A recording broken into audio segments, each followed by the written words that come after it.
Hi guys. So I'm happy that you're here with me because today I will talk about love and more about relationships and more about the heartbreak part.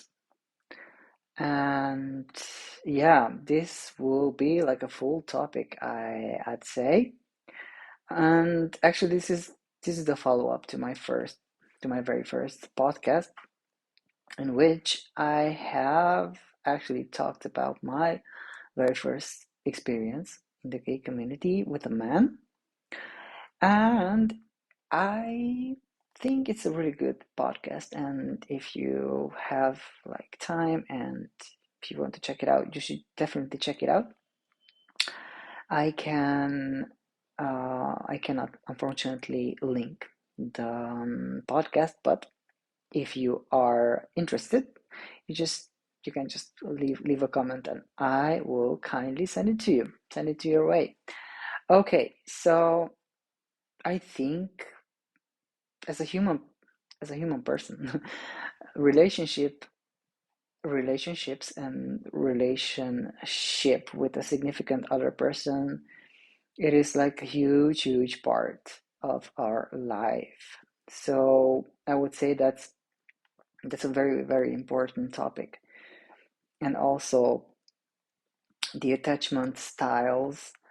So another topic that I think it is worth saying a few words about. So actually, it is near and dear to my heart, this attachment and attachment styles and love and connection, because I think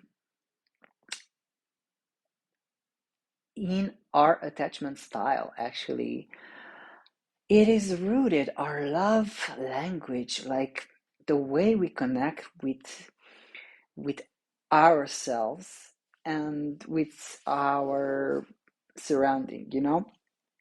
And yeah, I do not intend to just dive in deeply to the attachment styles because actually I forgot to mention one thing. Yeah, so actually I'm getting a psychology master's degree. So um, it is one of my topics that I actually really like and I'm really fond of. So back to the attachment styles. I think in psychology there are like four main and basic attachment styles. So the first one would be the secure type, and second is avoidant, and third is anxious, and there is a disorganized attachment style. So I would say I do not intend to just theorize and just I will leave all the theoretical explanation to my dear colleagues from psychology and psychotherapy. So I would I would say that the person who can actually connect securely has like a healthy balance between when to connect regarding to his or her boundaries, regarding um, that a no, it is actually a no. And yeah, I would say that he or she believes that his or her environment it is filled with genuine and kind people that actually he or she can rely on. And also the secure attachment style means that the person who has it, who is secure, has actually self-confidence and self-esteem. So he or she can mobilizes all her yeah resources in order to succeed in life.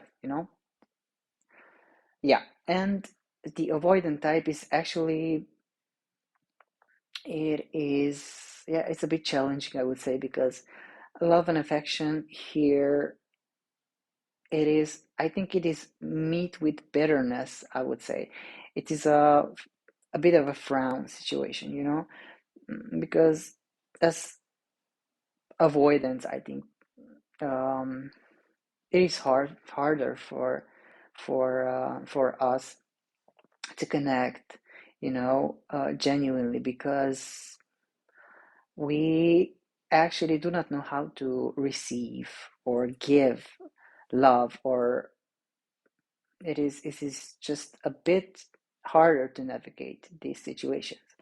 So the anxious type actually, um, I think it can be characterized by the fear of loss, the fear of not having the needed intimacy to connect. I mean, the anxious type, it is maybe a bit fearful to lose this connection, a bit fearful to see his or her role in the situation, in the relationship or any other connection.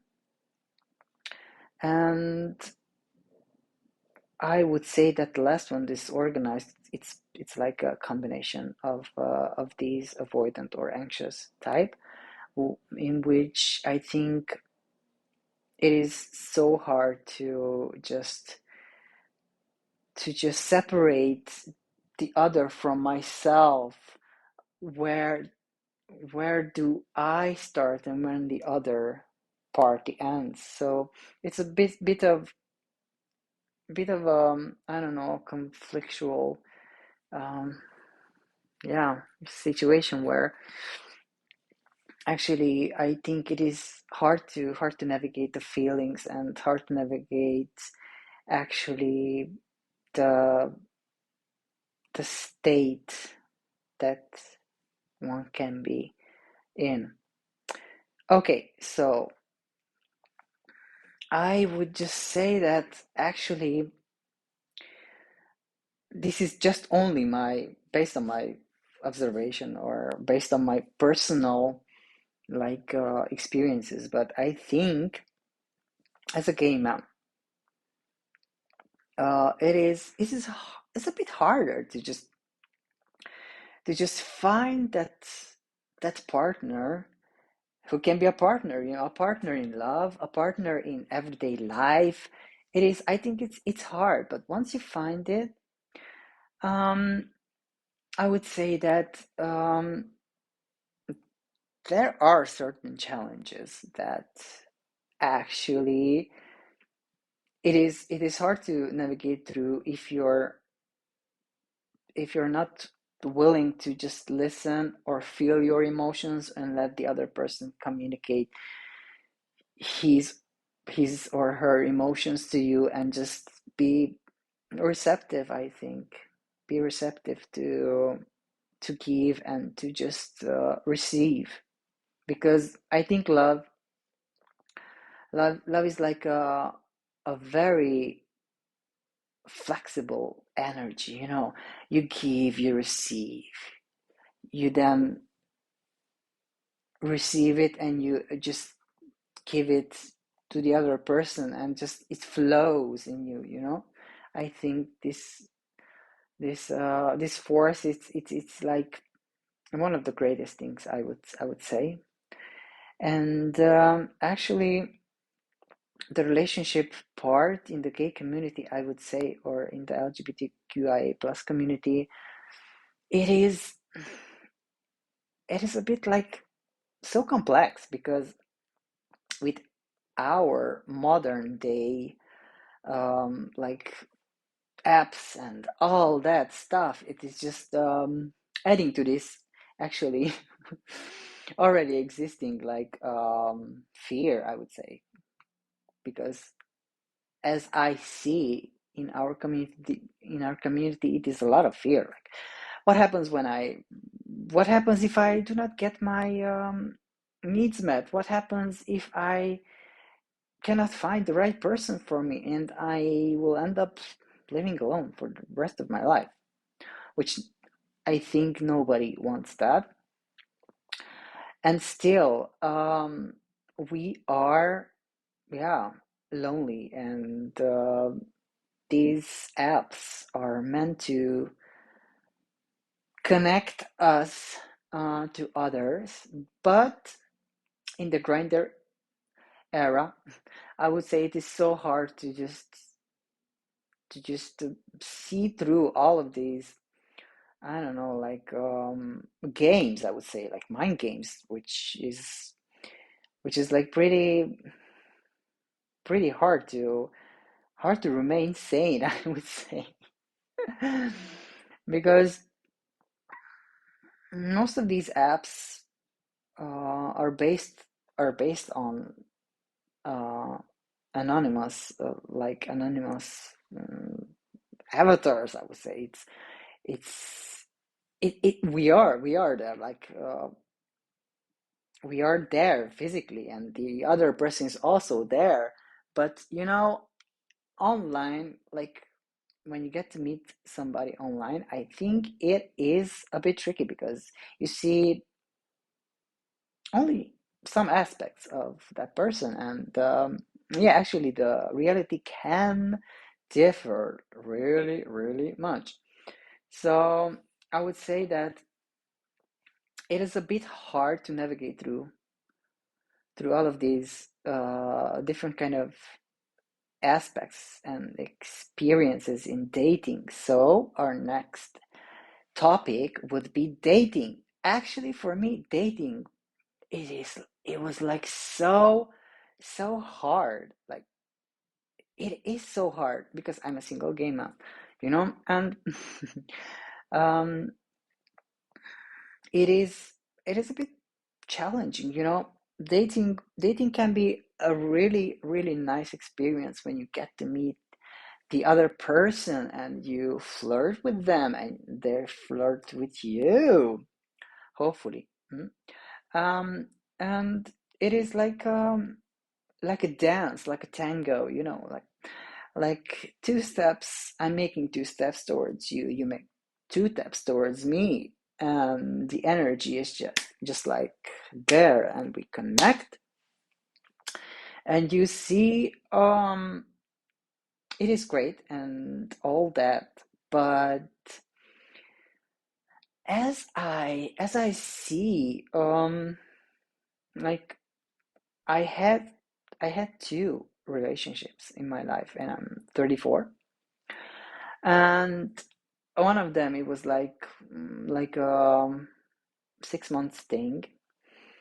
It was it was with a guy that actually it was so this guy did not know himself that well, like I mean, like hobbies, like interest, and who am I as a person, who am I as a gay person. He was actually not out. He was in the closet, and actually back then I was in the closet, of course. So I would say that it is important to decipher, to differentiate, to just see through those things. What motivates you? What motivates you when you are trying to connect with somebody? It is fear, it is love, it is curiousness, it is I don't want to die alone, or is it like a genuine, I don't know, like a partner thing that, okay, I am good with myself, but I would like to have a partner with whom I can share my life with, my passions, with my whole aspects, my feelings, my thoughts, my ideas, my bad days, my tragedies, my every little aspect of my life, and I think uh using the online dating apps, this part, it is a bit like like how do I put it, like a bit hidden, like a bit, it is like we don't like emotions. It is like hidden. It is hidden in the closet. Like, oh, I don't want to deal with that emotions. No, I just want the fun part. I just want the fun. a fun festive and all that good energies and good vibes and you know. But actually, I think a lasting relationship or a lasting connection that actually it is like constructive, I would say, constructive and beneficial to you and your health. It is so much more than just chasing the fun part, you know? Because sex is like it's so good. It's so good. Sex can be so amazing, you know, when it is with the right person. And by right person, I mean with a person whom you share like yeah, values, beliefs, kindness, and of course love and compassion. So I am actually at this moment, I'm not advocating, I'm not like anti apps because no, no, no. It is a great way to connect, but you need to know your purpose, your goal. Why are you on that app? Which which if you're looking for sex, that's amazing. You do you, and that is like really, really good. And it depends, I think, on every app. It is actually the opportunity to just meet your person, you know, to just create a potential relationship that's always there. And if that's your goal, you should follow it. Or if your goal is to just I don't know, just to just leave out the fun part of it, just do that. But yeah, please don't hurt other people's emotions, because that's the tricky part, I think. um to connect with people who has the same purpose as you, because sometimes we just deny our true intentions. Okay, and here we actually taking the next step, which would be the heartbreak part, you know, the breakdowns, the crying, the fights, and actually the loss of a relationship, you know, because we are so terrified of this part. I was actually, and I am still terrified, because my last relationship, which lasted like 6 years and a bit, um the farewell, the farewell, the end part actually was was like traumatizing, you know. I know it was traumatizing for me, and I know it was traumatizing for my ex-partner. So actually, I think in these cases, communication and empathy can work to just voice your feelings and voice your thoughts, even if the other person wants to break up with you and you don't want to break up with them. But actually, we human beings have like free will, you know. You cannot make somebody stay in a relationship, that the person who wants the breakup just wants to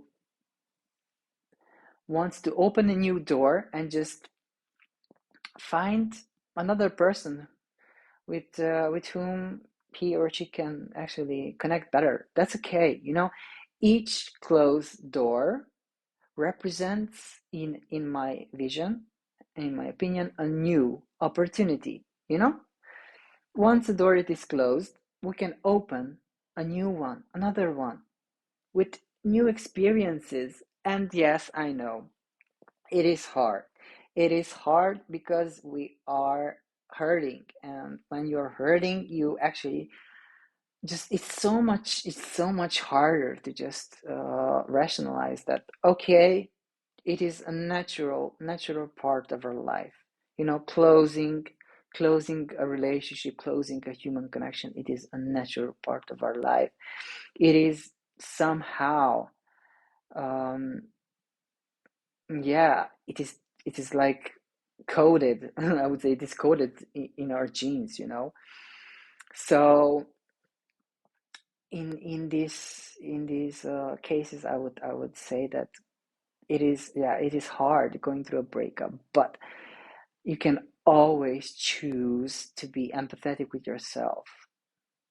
And the letting go part comes in waves, I would say, but it depends on your, I don't know, personality and your resources and your life experience.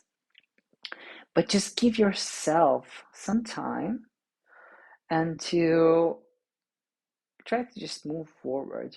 I would say the best the best thing to do is just move forward, whether it is by reinvent, whether it is by through reinventing yourself, or through discovering new hobbies, or through taking some time off, or just concentrate on your actual skills, on your job, on your, I don't know, on the things that makes you happy, because this may sound like a cliche that, oh yeah, focus on the things that makes you happy, but life is like this.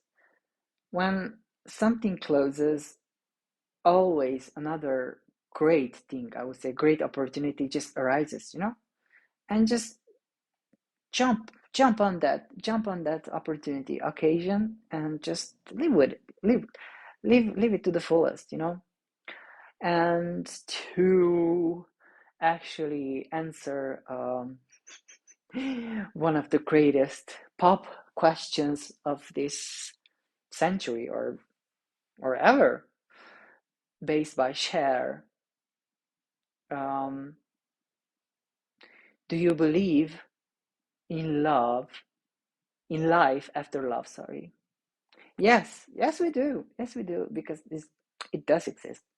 You just need to find it, grab it, and just, you're going to be okay. I know that, because you're kind to yourself, and you will make it through. So actually, if you like this video, you can just give a like, please, and subscribe to my channel, guys, because this is the only way that I can do further videos for you. I hope you liked it, and I hope you are doing well. I hope you take good care of yourself, and see you next time. Bye.